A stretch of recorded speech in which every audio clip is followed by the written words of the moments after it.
એકાદશીના દિવસે ભૂલથી પણ ન કરો આ કામ। હિન્દુ ધર્મમાં એકાદશીનું ધાર્મિક અને આધ્યાત્મિક મહત્વ છે। અષાઢ વદ એકાદશી 31 જુલાઈ 2024ને બુધવારના દિવસે છે। આ દિવસે ભગવાન વિષ્ણુ અને માતા લક્ષ્મીની પૂજા કરવામાં આવે છે।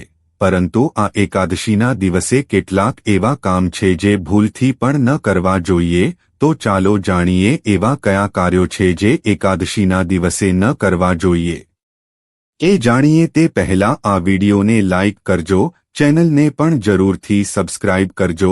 કોમેન્ટ બોક્સમાં જય માં લક્ષ્મી અને જય શ્રી હરિ વિષ્ણુ ભગવાન જરૂરથી લખજો અને વિડીયોને છેલ્લે સુધી જોતા રહેજો। 1. ધાર્મિક માન્યતાઓ અનુસાર તુલસી માતા એકાદશીના દિવસે ભગવાન વિષ્ણુ માટે નિર્જળા વ્રત રાખે છે। આવી સ્થિતિમાં ભૂલથી પણ એકાદશીના દિવસે તુલસીને પાણી ન ચઢાવવું જોઈએ અને ન તો આ દિવસે તુલસીના પાન તોડવા જોઈએ। 2. ચોખાનું સેવન ન કરવું જોઈએ। ધાર્મિક શાસ્ત્રો અનુસાર એકાદશીના પવિત્ર દિવસે ચોખાનું સેવન ન કરવું જોઈએ। એવી માન્યતા છે કે એકાદશીના દિવસે ચોખા ખાવાથી મનુષ્યનો જન્મ સરીસૃપના ગર્ભમાં થાય છે। જે લોકો આ દિવસે વ્રત નથી રાખતા તેમણે પણ ચોખાનું સેવન ન કરવું જોઈએ। ધાર્મિક માન્યતાઓ અનુસાર આ દિવસે રીંગણા અને મસૂરની દાળ વગેરેનું સેવન પણ ન કરવું જોઈએ। 3. ભગવાન વિષ્ણુનો ભોગ તુલસી વિના અધૂરો માનવામાં આવે છે। આવી સ્થિતિમાં એકાદશીએ ભગવાન વિષ્ણુને તુલસીના પાન અવશ્ય અર્પણ કરો। તેનાથી સાધકને તુલસીની સાથે ભગવાન વિષ્ણુના આશીર્વાદ મળે છે। તુલસીના પાન એકાદશીના દિવસે ન તોડવા જોઈએ। એકાદશીના એક દિવસ પહેલા તેને તોડીને રાખી શકો છો। 4. એકાદશીના પવિત્ર દિવસે માંસ કે મદિરાનું સેવન ન કરવું જોઈએ। આ શુભ દિવસે સાત્વિક ભોજન કરવું જોઈએ। એકાદશીના દિવસે ભગવાન વિષ્ણુની પૂજા કરો। આ દિવસે ભગવાન વિષ્ણુની પૂજા કરવાથી વિશેષ લાભ થાય છે। 5. એકાદશીના દિવસે તુલસીની આસપાસ સ્વચ્છતાનું વિશેષ ધ્યાન રાખવું જોઈએ।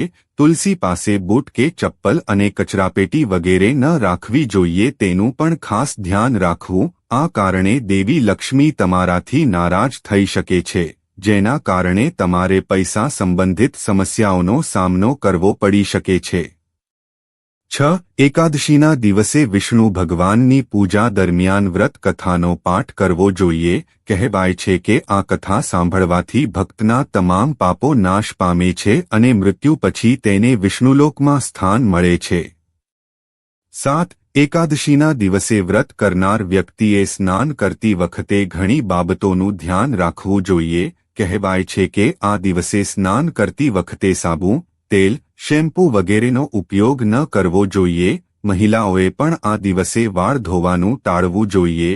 એ જ રીતે ઘરના પુરુષોએ દાઢી, વાળ, નખ વગેરે ન કાપવા જોઈએ। 8. ક્રોધ ન કરવો જોઈએ। એકાદશીનો પવિત્ર દિવસ ભગવાન વિષ્ણુની પૂજા કરવાનો દિવસ છે। આ દિવસે ગુસ્સો ન કરવો જોઈએ, કોઈની સાથે વાદવિવાદ ન કરવો જોઈએ અને પોતાની વાણી પર નિયંત્રણ રાખવું જોઈએ। આ દિવસે ભૂલથી પણ વડીલો અને મહિલાઓનું અપમાન ન કરવું જોઈએ। આ દિવસે ભગવાન વિષ્ણુની સ્તુતિ કરતા રહેવું જોઈએ। 9. સાંજના સમયે ન સૂવું જોઈએ। એકાદશીના દિવસે સાંજના સમયે સૂવું ન જોઈએ। સવારે વહેલા ઉઠ્યા પછી ભગવાન વિષ્ણુની પૂજા કરવી જોઈએ। સાંજની પૂજામાં વિષ્ણુ સહસ્ત્રનામનો પાઠ કરો અને એકાદશીની વ્રત કથા સાંભળો। એકાદશીના દિવસે જરૂર કરો આ વિશેષ ઉપાય। 1. જીવનમાં સુખ અને શાંતિ લાવવા માટે પીપળાના 11 પાન તોડીને સ્વચ્છ પાણીમાં ધોઈ લો। આ પછી તેના પર હળદર અથવા કેસરથી શ્રી લખીને માળા બનાવો। આ માળા ભગવાન વિષ્ણુને અર્પણ કરો। આમ કરવાથી તમારી દરેક સમસ્યાઓ દૂર થાય છે અને તમારી બધી ઈચ્છાઓ પૂર્ણ થશે। 2. એકાદશીના દિવસે શ્રી હરિને પીળા વસ્ત્રો, પીળા ફળ, પીળી મીઠાઈ વગેરે અર્પણ કરો। તેની સાથે કોઈ પણ વિષ્ણુ મંદિરમાં ભગવો ધ્વજ ચઢાવો। કોઈ વિદ્વાન બ્રાહ્મણને ઘરે બોલાવીને ભોજન કરાવો। પીળા વસ્ત્રો આપો। આ ઉપાય કરવાથી શુભ ફળ પ્રાપ્ત થાય છે। એકાદશીના દિવસે ગાયના દૂધથી ભગવાનને સ્નાન કરાવ્યા પછી ભગવાન વિષ્ણુને કેસરથી અભિષેક કરવાથી તેઓ ખૂબ પ્રસન્ન થાય છે અને ભક્તોની તમામ મનોકામનાઓ પૂર્ણ કરે છે। 3. તમારી આર્થિક સ્થિતિને મજબૂત કરવા માટે પીળા રંગના કપડામાં 2 હળદરની ગાંઠ અને 1 રૂપિયો બાંધો। આ પછી તેને ભગવાન વિષ્ણુ પાસે રાખો। પછી યોગ્ય રીતે પૂજા કરો અને પછી ભગવાનના આશીર્વાદ લઈને તિજોરીમાં અથવા જ્યાં પૈસા રાખો છો ત્યાં રાખો। 4. મુશ્કેલીમાંથી બહાર આવવા માટે જીવનમાં એક સમસ્યા ખતમ નથી થતી કે બીજી ઊભી થાય છે। તેથી આ માટે એકાદશીના દિવસે વિષ્ણુ ચાલીસાનો પાઠ કરો। આ સાથે ગરીબ અને જરૂરિયાતમંદ લોકોને અનાજ, કપડાં, પૈસા વગેરે આપો। તો ચાલો હવે જાણીએ કામિકા એકાદશી વ્રત અને પૂજા કરવાની રીત। 1. સવારે સ્નાન કર્યા પછી પીળા કપડાં પહેરો। ત્યારબાદ સૂર્યદેવને જળ ચઢાવો। તે પછી કામિકા એકાદશી વ્રત અને વિષ્ણુ પૂજાનો સંકલ્પ લઈને વ્રતની શરૂઆત કરો। આ દિવસે બ્રહ્મચર્યના નિયમોનું પાલન કરો। માત્ર ફળો અને દૂધનું જ સેવન કરો। વાસના, ક્રોધ, લોભ, દ્વેષ વગેરે જેવી ખોટી આદતોથી દૂર રહો। 2. શુભ સમયે ભગવાન વિષ્ણુની પૂજા કરો। ભગવાન વિષ્ણુની મૂર્તિ અથવા ફોટો સ્થાપિત કરો। ત્યારબાદ તેમને પંચામૃતથી અભિષેક કરો। તેમને પીળા વસ્ત્રો, પવિત્ર દોરો, ચંદન, ફૂલો, માળા વગેરેથી શણગારો। 3. ત્યારબાદ પીળા ફૂલ, અક્ષત, હળદર, રોલી, તુલસીના પાન, ફળ, મીઠાઈ, ધૂપ, દીવો, ગંધ વગેરેથી તેમની પૂજા કરો। આ દરમિયાન ઓમ નમો ભગવતે વાસુદેવાય મંત્રનો જાપ કરતા કરો। પછી વિષ્ણુ ચાલીસા અથવા વિષ્ણુ સહસ્ત્રનામનો પાઠ કરો। 4. કામિકા એકાદશી વ્રત કથા સાંભળો। ત્યારબાદ ઘીનો દીવો પ્રગટાવો અને ભગવાન વિષ્ણુની આરતી કરો। કપૂરથી પણ આરતી કરી શકાય છે।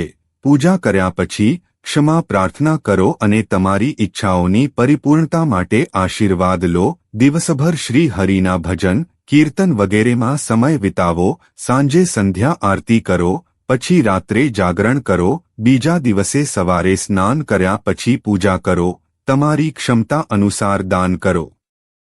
આ તમામ માહિતી જનહિતને ધ્યાનમાં રાખીને આપવામાં આવી રહી છે।